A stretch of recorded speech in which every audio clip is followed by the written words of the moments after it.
प्यारे मित्रों, हम सबको पता है कि रामायण में भगवान राम के 3 भाई थे, लेकिन 99% लोग ये नहीं जानते हैं कि श्री राम की एक बहन भी थी जो बहुत ही सुंदर और विद्वान थी, जिसके बारे में हम आपको इस वीडियो में बताने वाले हैं। लेकिन प्यारे मित्रों, उससे पहले हम आपसे सिर्फ एक बात कहना चाहते हैं कि आप हमारे चैनल को सब्सक्राइब करके बेल आइकॉन को जरूर दबा दीजिए, ताकि इसी तरह की वीडियोज आपके पास हमेशा पहुंच सके। और इस वीडियो को आपको लाइक जरूर कर देना है।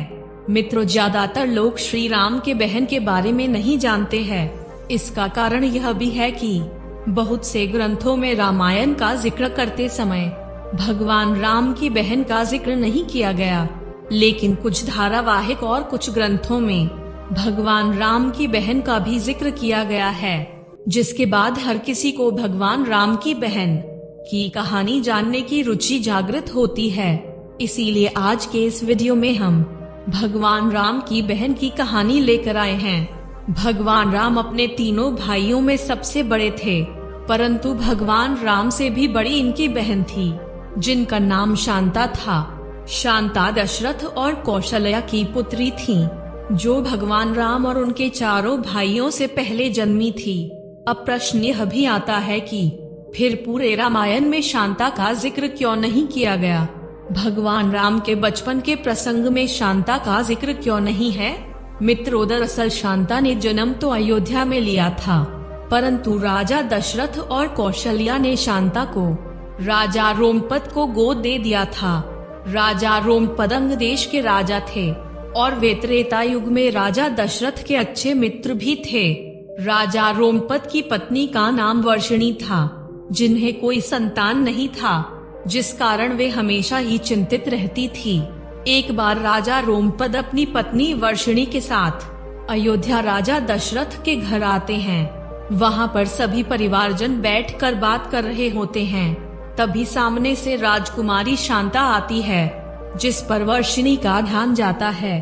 शांता की शालीनता देख वर्षिणी प्रभावित हो जाती है और वह करुण शब्दों में कह उठती है कि यदि मेरी कोई संतान हो तो भगवान करे शांता की तरह हो।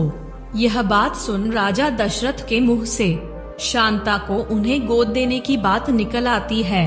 राजा दशरथ राजा रोमपद को अपनी पुत्री शांता को गोद देने का वचन दे देते हैं। रघुकुल की रीत प्राण जाए पर वचन ना जाए के अनुसार राजा दशरथ को अपनी पुत्री शांता को रोमपद और उनके पत्नी को गोद देना पड़ता है। इस प्रकार राजकुमारी शांता जन्म तो अयोध्या में लेती है, परंतु वह अंग देश की राजकुमारी बन जाती है। शांता बहुत सुंदर थी, साथ ही वह बुद्धिमान लड़की थी। वह वेद कला और शिल्प की ज्ञाता थी। एक दिन राजा रोमपद अपनी पुत्री शांता के साथ बैठकर वार्तालाप कर रहे थे कि तभी बारिश के मौसम में एक याचक राजा रोमपद के पास मदद मांगने के लिए आता है, परंतु राजा अपनी पुत्री शांता के साथ वार्तालाप में इस कदर व्यस्त रहते हैं कि वे उस याचक पर ध्यान नहीं दे पाते, जिस कारण याचक वहां से खाली हाथ वापस चला जाता है।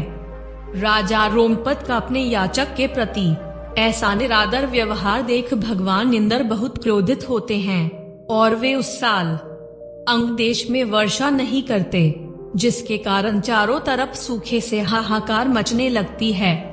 सूखे से निजात पाने के लिए राजा रोमपद ऋषि श्रृंग के पास जाते हैं और उन्हें वर्षा कराने के लिए यज्ञ करने की याचना करते हैं।